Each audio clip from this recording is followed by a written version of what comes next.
day began like any other for Cheryl and Paul Chapman until the silence of a peaceful Sunday morning was shattered with a phone call.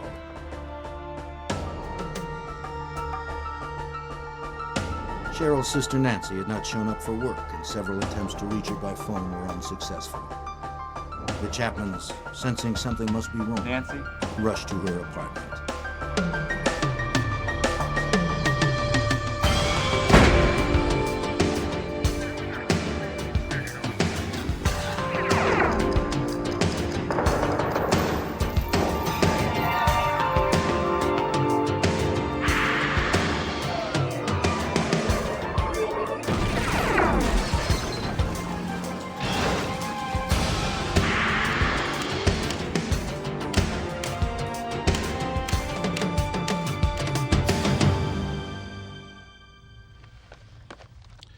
Some killers are stealthy, killing with an almost clinical precision.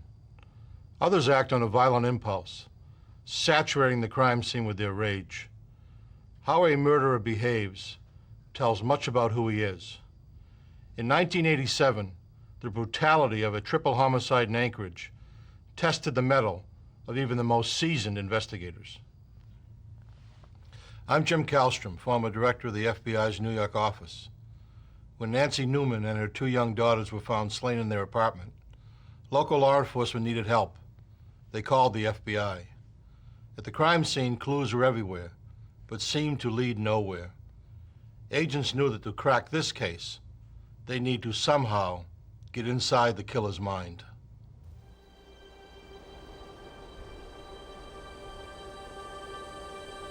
Alaska sits on the edge of the wilderness, seemingly isolated from the rest of the world and its troubles. Its inhabitants are united by the beauty of the landscape and a mutual respect for the self-reliant nature of the community.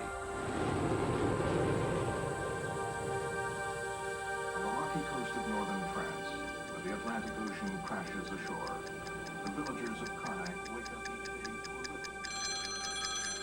It was shortly before 8 a.m. on a Sunday, March 15th, 1987. Cheryl and Paul Chapman were awakened by a phone call. Cheryl's sister, Nancy Newman, was hours late for the breakfast shift at the restaurant where she worked. Nancy's shift manager told Cheryl that Nancy's car was in the restaurant parking lot, but Nancy was nowhere in sight. Maybe the Chapmans should check on her.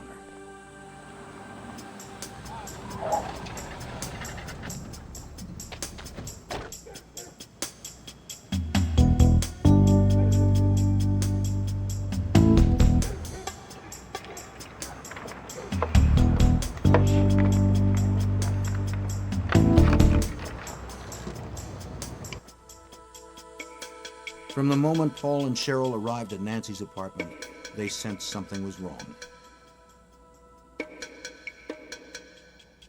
There was no sign of Nancy. Her 2 daughters, 8-year-old Melissa and 3-year-old Angie, were nowhere in sight.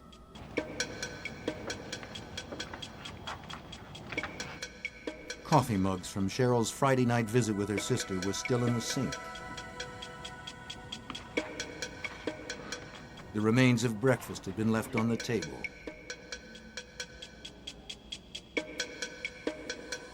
The tin where Nancy kept her tip money sat empty.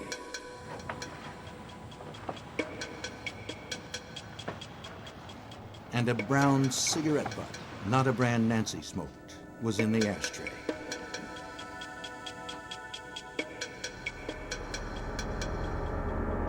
Nancy? Nancy? In Nancy's bedroom, Paul made a gruesome discovery.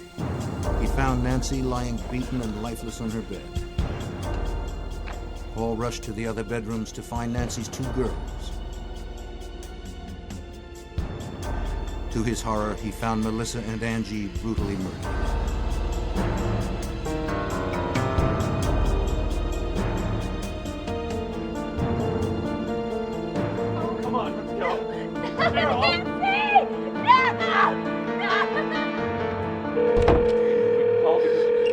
Emergency? Yeah, trying to get the police, please. What's the problem there? It's been a homicide. We expecting a homicide? Our sister-in-law didn't show up from work. They called us at our house when Norfolk seen her. We came over to find her. Where at? 4310. And it's terrible. Just send somebody as soon as you can. We've got some on her right now.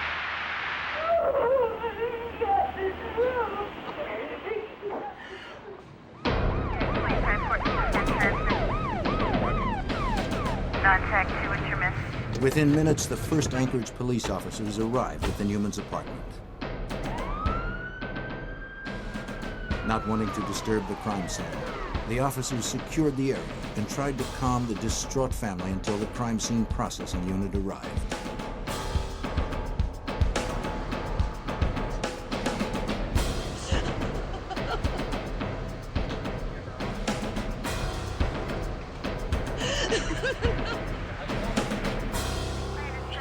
What police found was horrific. Nancy and Melissa Newman appeared to have been beaten and strangled. Little Angie Newman's throat was cut so deeply she was almost decapitated.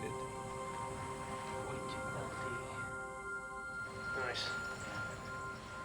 Rigger? Not yet. Is it set? Anchorage police officer Bill Gifford was at the scene. Well, the impact of a case like this is quite often it's hard to capture in words. We're pretty used to working homicide cases and serious assault cases, and overall I think a community becomes, if not callous, somewhat accustomed to these kind of things happening, just a typical murder. Something of this magnitude, however, people are never prepared for. The murders were so gruesome that even experienced police officers were shaken. It is shocking for the public, and it takes its toll on the investigators and the officers working the case as well, because you're just not used to seeing, as I mentioned, things of this magnitude. Nancy Newman's body was lying on her bed, her nightgown hiked up around her chest. There were abrasions on her nose, chin, and forehead, and a knee seemed to be injured. Bloodstains were at the foot of the bed. A pair of olive green gloves were on top of the dresser. Good idea with color. Yeah, do a scrape so they can get some.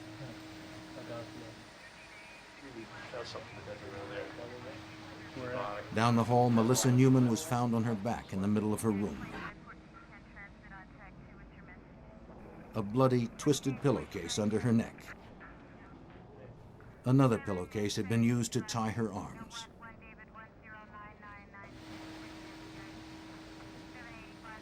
Three-year-old Angie Newman lay on her bedroom floor in a pool of blood, surrounded by her favorite books. Couple shots of the face. There's the bed where all the blood is. Everybody's ready? Here it is. Bloodstain pattern analysis often yields clues. The positions of the victims and killer. The movements of the victims.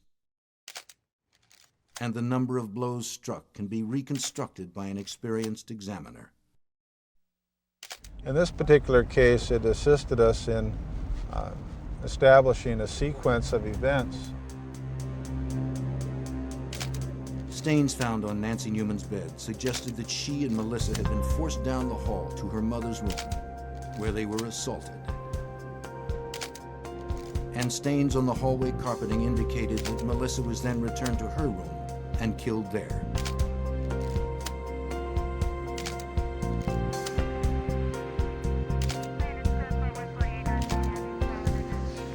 Officers treated each area as a completely separate crime scene. First, they determined the type of physical evidence that was likely to be found, and then the order it should be processed. How are we doing? Given the horrific nature of this crime and the lack of an obvious suspect, investigators knew that every possible piece of physical evidence was potentially invaluable. Here, all these plates. Anything else was covered all yet? Super. Great. Detective Sergeant Michael Grimes was in charge of the Anchorage Police Department's Homicide, Assault, and Robbery Unit. I knew that they were going to be in this crime scene for hours and hours and hours. This immediately is what we identify as a forensic case. There was very little disturbed by them when they found the bodies, so we were very fortunate in that respect.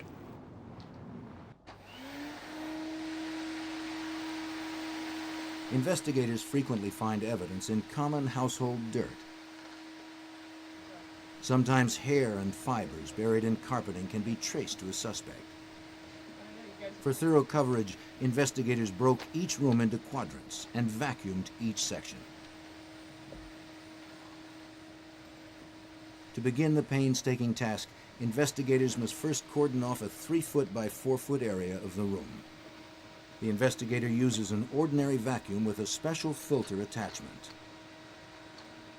As the debris is pulled off the floor, it travels down a short tube and then goes into a collection point. There it becomes trapped in clean filter paper. Once a quadrant of the room has been processed, the filter is removed and placed into an evidence container.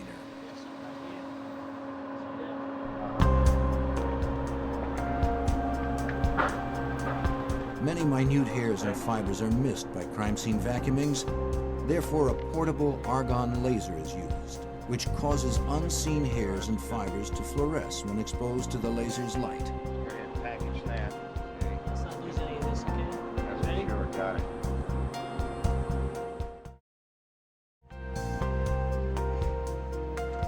A technique called luminol processing was also used to look for traces of blood. If present, the luminol spray will cause the proteins in the blood to fluoresce, making them visible to examiners.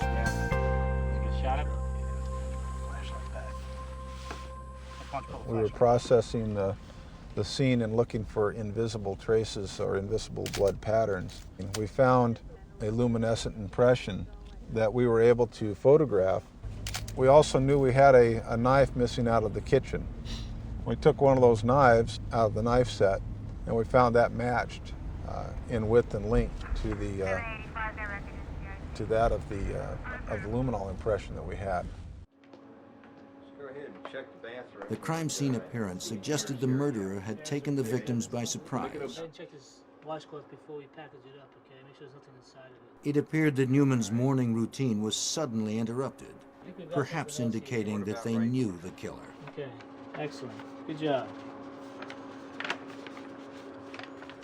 Go ahead and mark that everything. A big question was motive. At the scene, Cheryl told police that Nancy seemed to have no enemies. As a waitress, she was popular among her customers and colleagues, friendly without being flirtatious. And what possible motive could explain the rage inflicted upon 8-year-old Melissa and 3-year-old Angie? Did you have a good time tonight?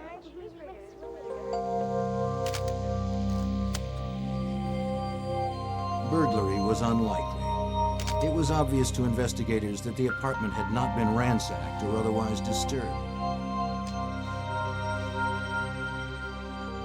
Investigators struggled to find a solid lead.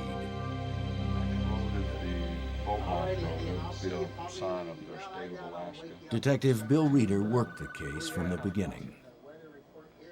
The initial lead came from the scene itself, that we could find no signs of forced entry.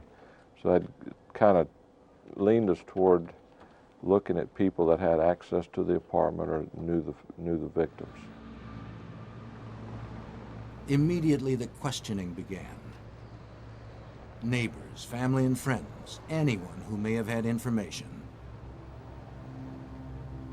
What we were looking at was to find someone that had seen anything unusual, any strangers in the area, had heard anything unusual, had seen someone carrying things away, anything at all that would help us focus on someone or somebody. Family members are almost always suspects early in an investigation. Paul Chapman was no exception. Though he had no one to back up his alibi, which was that he was alone most of Saturday, his reaction to discovering the bodies was clearly one of trauma and loss.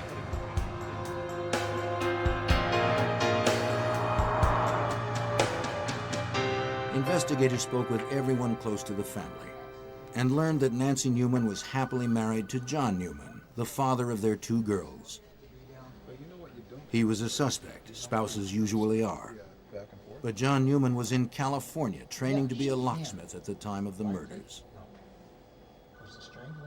Another way to eliminate a suspect is to watch and continue to talk to him. John never gave us any indication other than he wanted this case solved.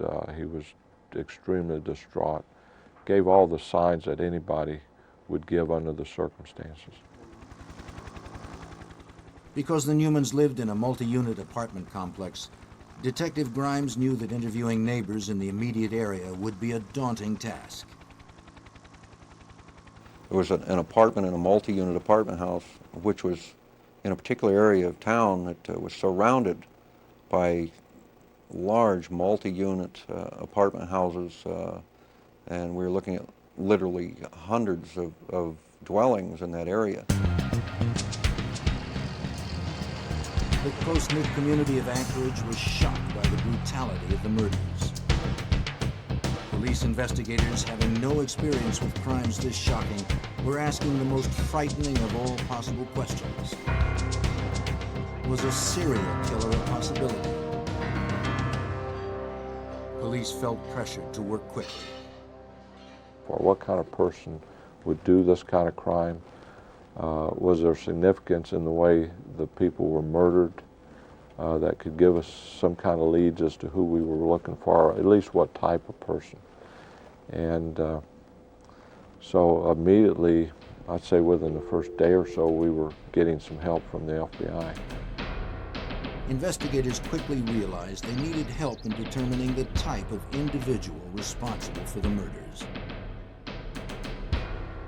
They turned to the FBI's Behavioral Science Unit at Quantico, Virginia.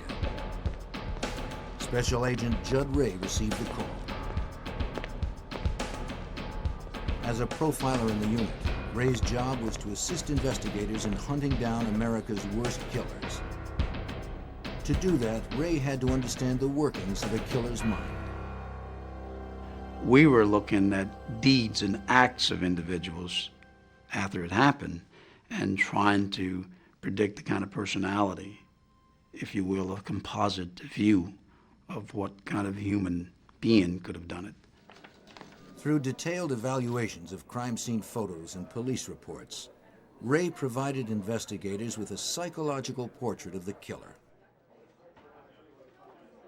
This is a disorganized crime scene. I mean, you know, low self-esteem, all the kinds of things that you would say about this kind of person. You know, that society has rejected him through the years, and now it's his time to reject society. Ray told the Anchorage detectives that they possibly faced a repeat performance.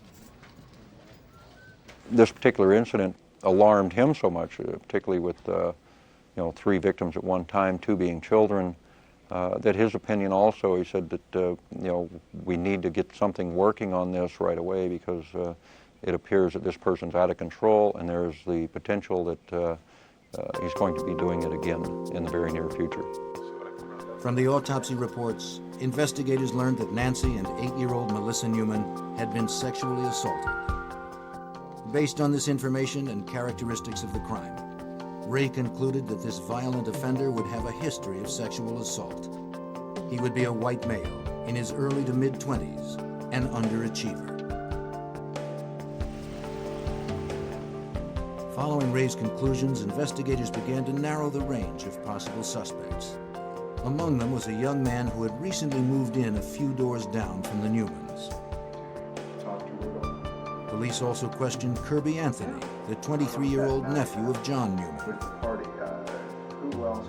Anthony had an alibi into the morning hours of Saturday, March 14th, but the neighbor did not. The tremendous rage that was inflicted on the almost decapitated the young 3-year-old suggested that to me that there's nothing in my mind that I'd came across that would have been sufficient on its face to justify this kind of rage by a stranger. Ray's insistence that the killer was known to the victims led investigators to shift focus away from the man who lived nearby.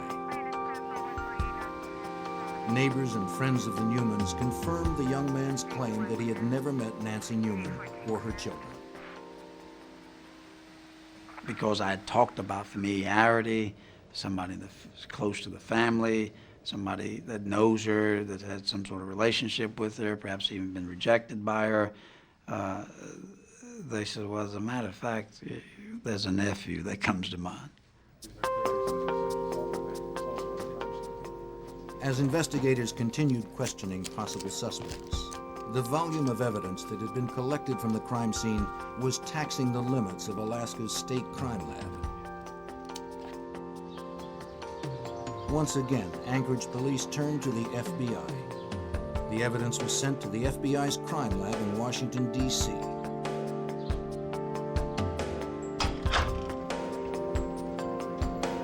Hair and fiber expert Doug Diedrich was given the case.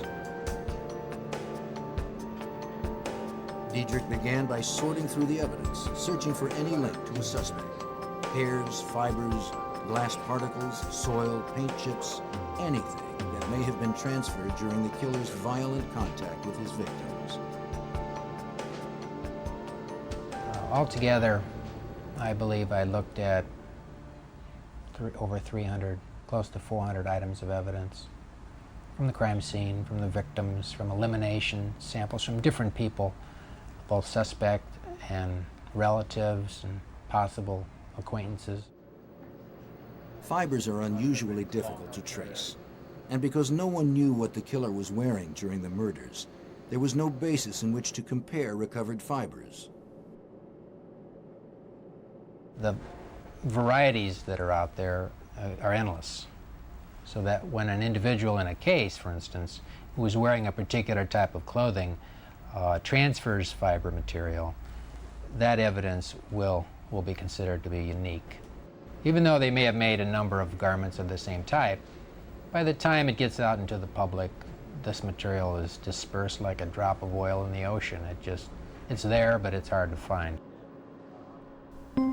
Distinct fibers, amounting to less than a thimbleful of evidence, were recovered from throughout the Newmans' apartment. Diedrich's expertise of fiber transfer, however, enabled him to reconstruct the suspect's movements during the crime, giving investigators a clearer picture of what actually transpired in the apartment.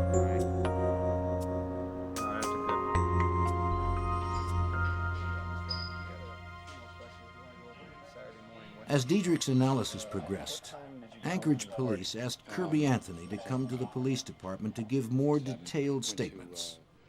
They began to learn more of his story. And Rose?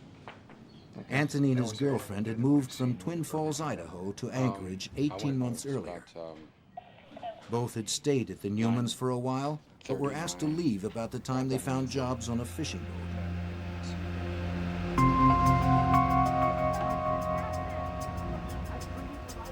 And I'm grateful, but we're not married. He and his girlfriend split up while working on the boat after Kirby accused her of having an affair with the skipper.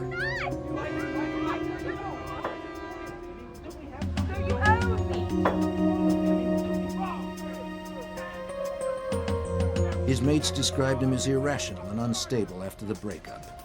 He clashed with the skipper and was fired.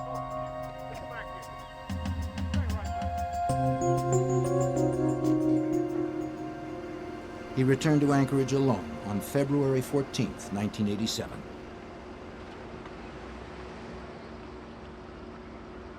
Having nowhere else to go, Anthony took a taxi from the airport straight to the Newmans.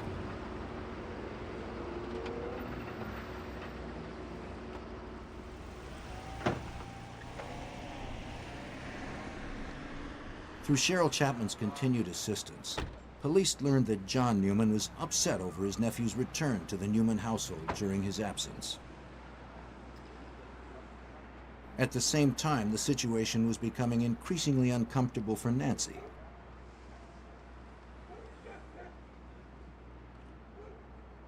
After a few weeks, she asked Anthony to leave. He moved in with an acquaintance, Dan Grant. As the investigation began to focus on Kirby Anthony, Sergeant Grimes recalled his first encounter with him.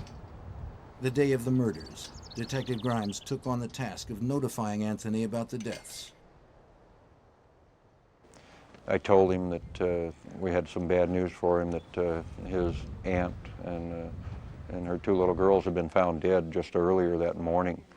As I recall, Kirby grabbed his hair and started wailing and moaning, but it was all dry-eyed. There was no tears. Anthony's demeanor did not fit that of a grieving family member. But Grimes knew that Anthony's odd behavior would never justify an arrest. Well, I know I was. The autopsy report, however, made investigators more suspicious. Autopsy results helped pinpoint the murders between 7 a.m. and noon on Saturday, March 14th. What we're able to demonstrate is that the murders happened early in the morning, after the victims had gotten up in the morning. One of the victims had a bowl of cereal. The other was in the process of eating some cereal. The mother was in the process of having a cup of coffee. Establishing the time of the deaths made Anthony's alibi irrelevant, which was that he was at an all-night party until early that Saturday morning. He admitted that he drank, smoked some marijuana, and did cocaine. Hey man, wake up. Get up, man. He said he returned to the house he shared with Dan Grant at about 7 a.m., then left again at about 8:45 a.m. Meanwhile, FBI agent Diedrich's investigation into fiber and hair evidence was growing more complicated. One of the items that had come in consisted of vacuum sweepings. At least there were several vacuum sweepings from different rooms. Those items have to be processed and hairs have to be prepared from that. What was, I think, probably the most difficult aspect of this case for me was in trying to account for every hair that was found in that residence. And that's something that's not usually done, and seen as there are often too many hairs to deal with. But in this case, it was a monumental task to do that. Each hair displays its own peculiar characteristics under a microscope, making it possible to trace its likely origin. The fact that hairs will differ from person to person is very evident when you magnify these characteristics upwards of 250, 400 times. To examine the fibers and hairs collected at the scene, Diedrich used two high-powered comparison microscopes connected by an optical bridge, one for known material and the other for material yet to be identified.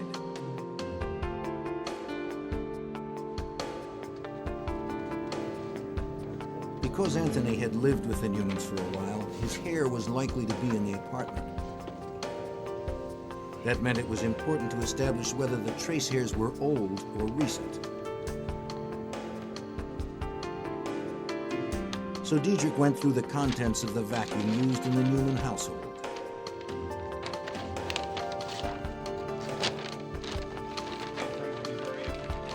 Because of the vast quantities of hairs and other items that were found in the bag, I had to look at the vacuum bag from a layer standpoint. That is, what was the most recently deposited or recently vacuumed material.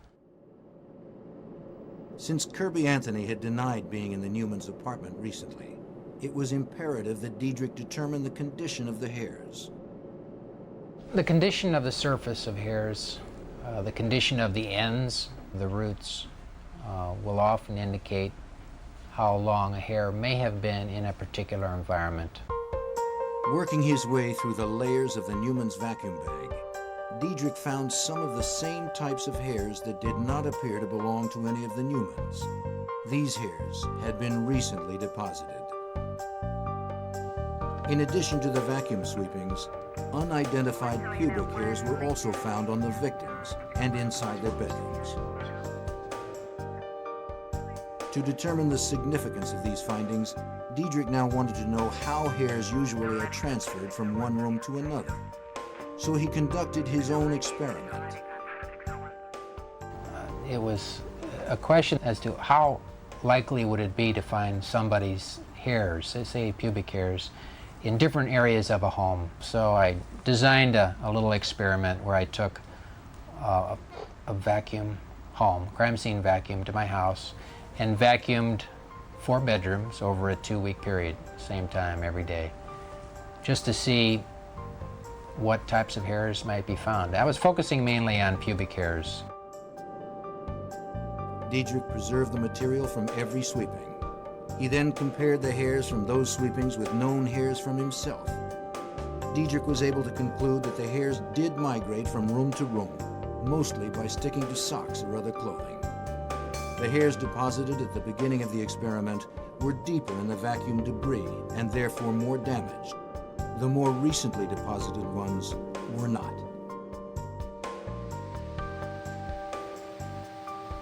The finding was significant to Diedrich. Since Cheryl told police that Nancy vacuumed her house Friday, the unidentified hairs found on the victims would have been deposited right at the time of the murders.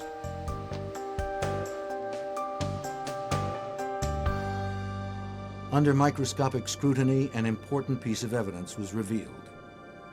A pubic hair with a partial egg casing, the kind associated with genital lice, was clinging to the damp washcloth found in the Newmans' bathroom. Diedrich told investigators of his findings and waited for a sample from a suspect in order to make a comparison.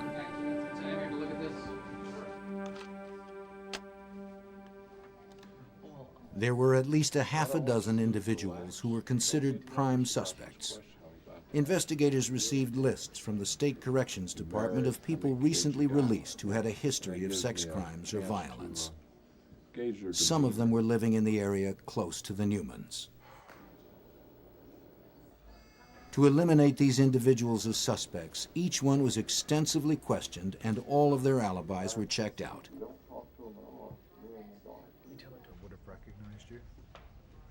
Police continued to question Anthony. He admitted nothing. But with each interview, the details of where he was and what he did the morning of the murders changed slightly.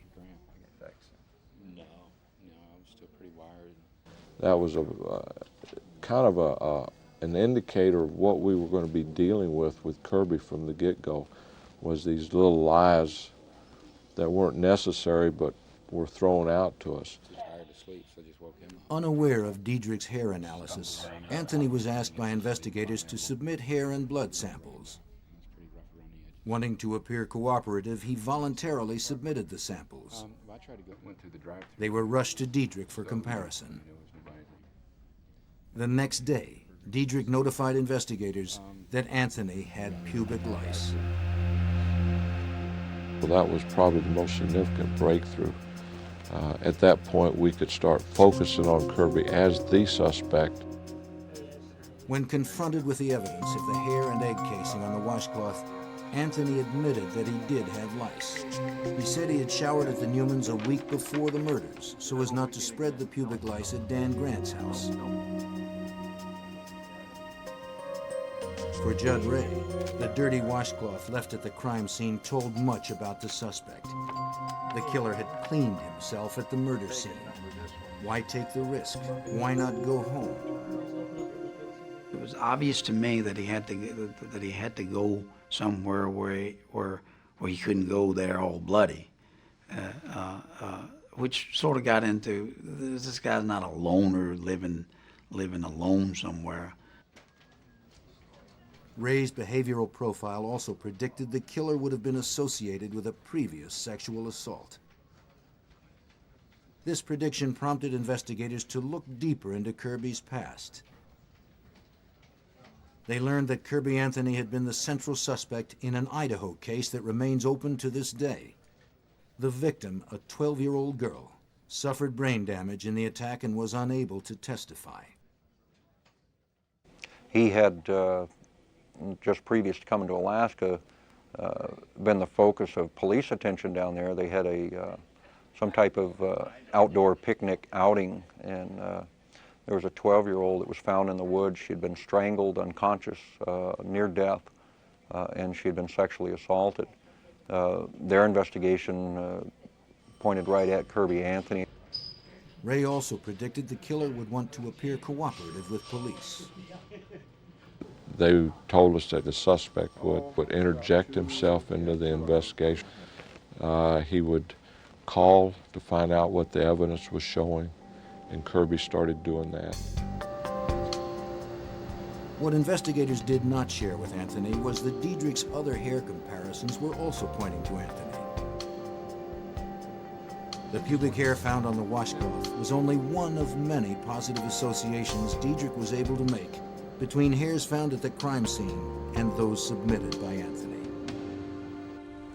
And in this case, a number of pubic hairs that were like Kirby Anthony's were found in the rooms, both the victims' rooms, the two girls, and as well as a couple of them that were similar to his on the bed of mother. A hair from Anthony's head also was found on the top sheet of Nancy Newman's bed. Facial hairs that matched Anthony's beard were found on all of the victims and in their rooms.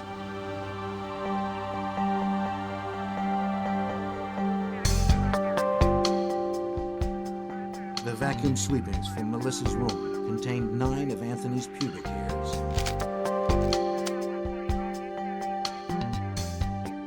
The sweepings from Angie's room included 2 pubic hairs, one with blood and one with lice casings. Investigators felt it was time to keep tabs on Anthony's movements. Through surveillance, investigators learned of Anthony's hangouts and discreetly followed him around town. They hoped that Anthony would reveal something to his friends that would further implicate him in the murders. If he did, the investigators would soon find out.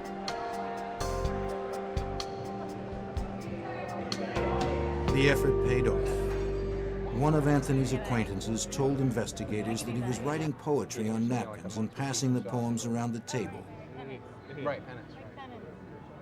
He told one of the women that Nancy Newman had been forced to watch part of the assault. It was my aunt, 2 nieces. Investigators also learned that at one point after the murders, Anthony called his ex-girlfriend's mother in Idaho to tell her about the crime. Angie Newman had been stabbed, he said, and Nancy and Melissa sexually assaulted.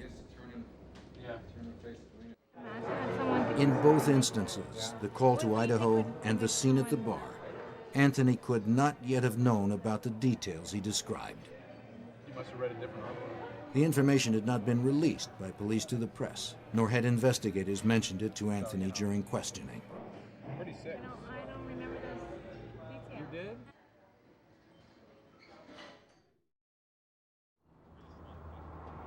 Since the surveillance was not a 24-hour-a-day tactic, they would often drive by his house to see if his vehicle was parked out front.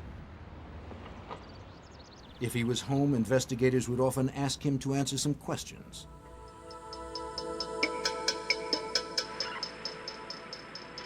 The circumstantial evidence against Anthony was mounting. During a visit to his residence, investigators noticed a manually operated camera belonging to John Newman that had been reported missing after the murders. He told detectives that the Newmans lent it to him, but when asked later to demonstrate how it worked, he seemed to have no idea how to operate it.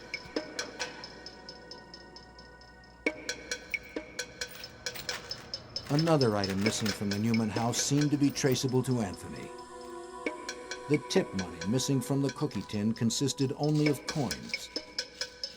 3 of Anthony's friends told police they either saw him rolling coins into wrappers or saw him pay for items with wrapped coins. And then there were the prints. Anthony's palm print was found on the wall over the bed where Melissa Newman had been assaulted. Prints found on the empty cookie tin on the kitchen table matched Anthony's. His prints were also found on the living room closet door and the inside and outside of the apartment door. Another place we located one of Kirby's fingerprints was on the back side of the door to the mother's bedroom. And again, its position was significant in that it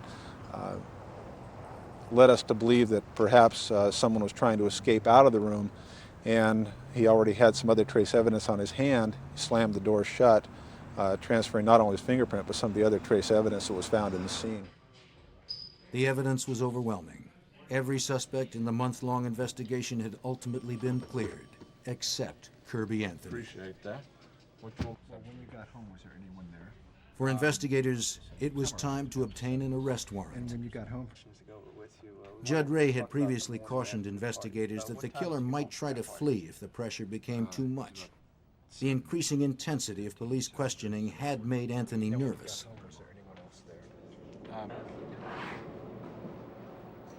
Judd Ray was right again. Anthony confided to his roommate, Dan Grant, that he was leaving town. He asked his friend not to tell police.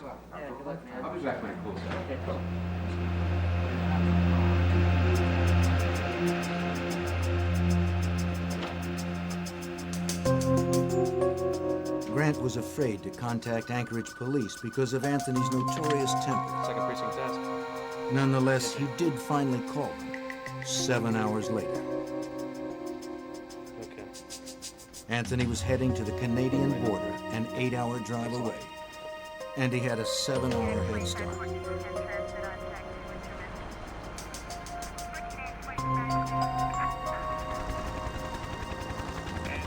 Anchorage and the Canadian border are separated by hundreds of miles of uninhabited wilderness. Anthony could be hiding anywhere.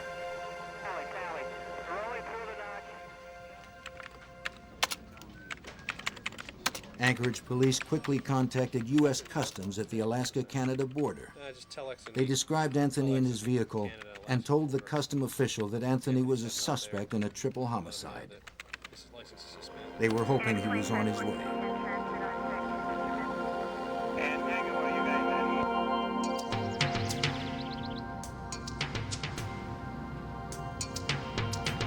Less than an hour later, Anthony arrived at U.S. Customs. Having no idea that investigators had been tipped off, Anthony calmly pulled up to the customs gate. Step out of the car. Could you get out of the car, please? He was detained and questioned until Alaska state troopers arrived. He was arrested for driving on a suspended license and returned to Anchorage. Thanks a lot for the hospitality there. As he was turned over to the Anchorage police, he was read his rights and charged. 3 counts first-degree murder, 2 counts sexual assault, and 1 count kidnapping. Under Alaska law, kidnapping can be charged if a victim is restrained during an assault. Melissa Newman had been tied up during the attack. He jumps up and screaming, "What is this kidnapping stuff?"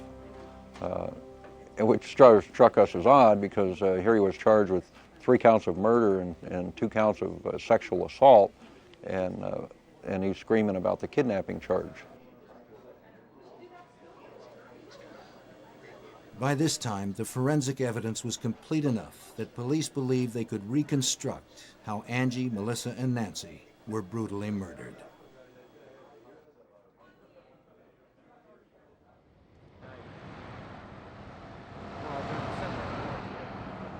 The last time Cheryl Chapman saw her sister alive was Friday, March 13th. Cheryl, Paul, and Nancy had each arrived separately at the restaurant where Nancy worked to meet for drinks. Cheryl's daughter, Kelly, had taken Nancy's girls swimming, so the adults had a night out. Paul Chapman had to leave the restaurant early to pick up his son, but planned to meet them later at Nancy's apartment.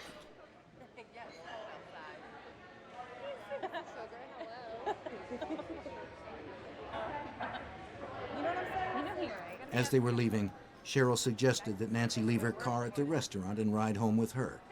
Nancy had Saturday off, and Paul would gladly give her a ride back to her car tomorrow. I don't know. I never pay attention to. You're in, what, 11:30? Yeah. What time you come in? 11. 11? Yeah. Okay, well, I'm going to go ahead.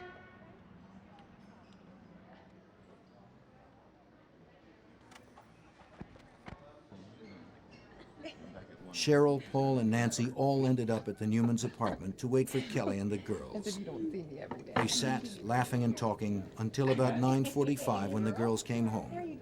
Kelly had treated them to hamburgers. At about 10 p.m., Cheryl and Paul were ready to leave. Cheryl helped Nancy clear the table and put the used coffee mugs in the sink. Angie was already in her pajamas, and Melissa had gone to her room to get ready for bed. Just sit 'em right there. Yeah. As they said goodnight, Paul told Nancy to call him the next day if she wanted a ride back to her car.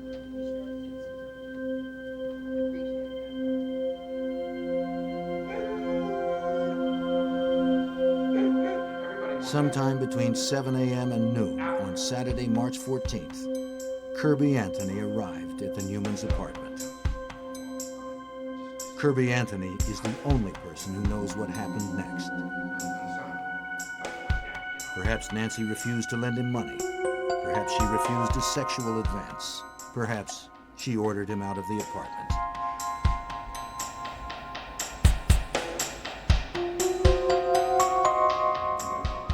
In any case, his anger boiled over.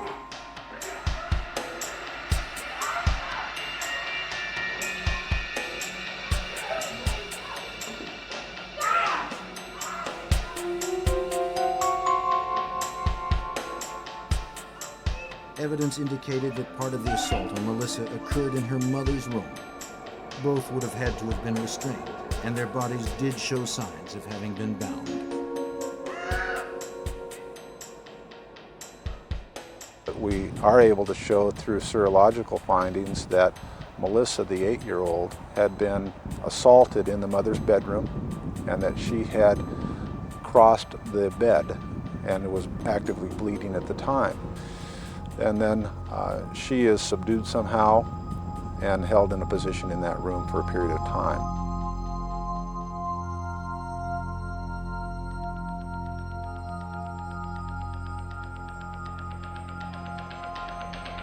Melissa Newman probably witnessed the rape and murder of her mother. She then was taken back to her bedroom where she was assaulted again and killed.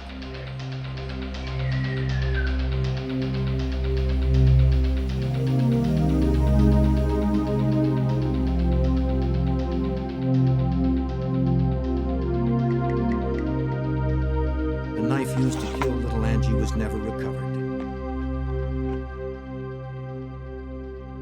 It was unclear whether she was killed first or last. What was certain was that she seemed to be the target of a horrible, uncontrolled rage.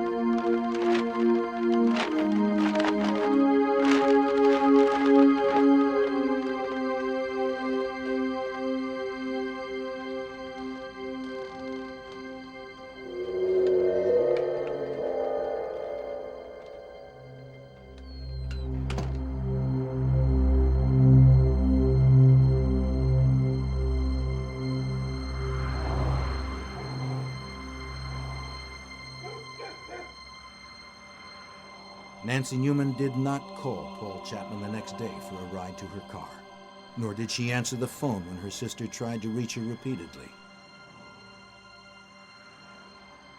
Instead, she and her 2 daughters lay dead nearly a full day before their bodies were discovered.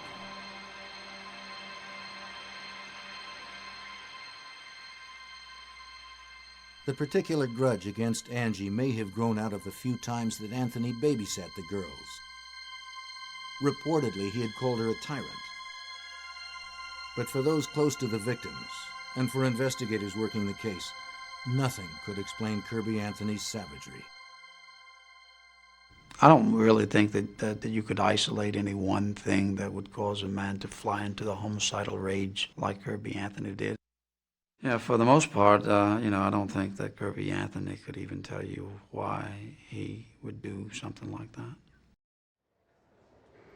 A grieving John Newman sat in stony silence throughout his nephew's trial. After 8 weeks of testimony, the jury reached a verdict on June 3rd, 1988. A clean-shaven Anthony seemed confident as he waited for the verdict.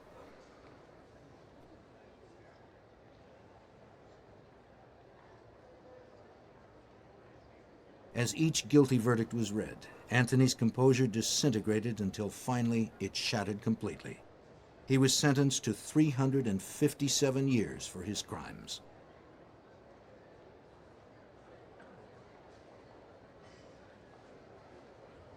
Kirby Anthony's conviction represented an almost textbook example of cooperative police work.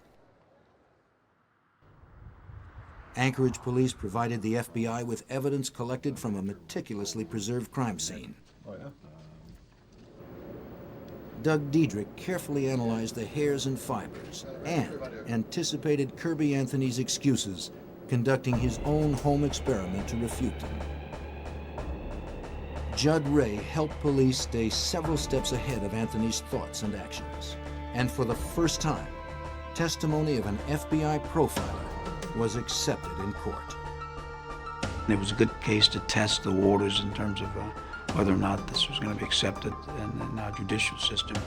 And for that, the implications are probably far-reaching because it opened the door.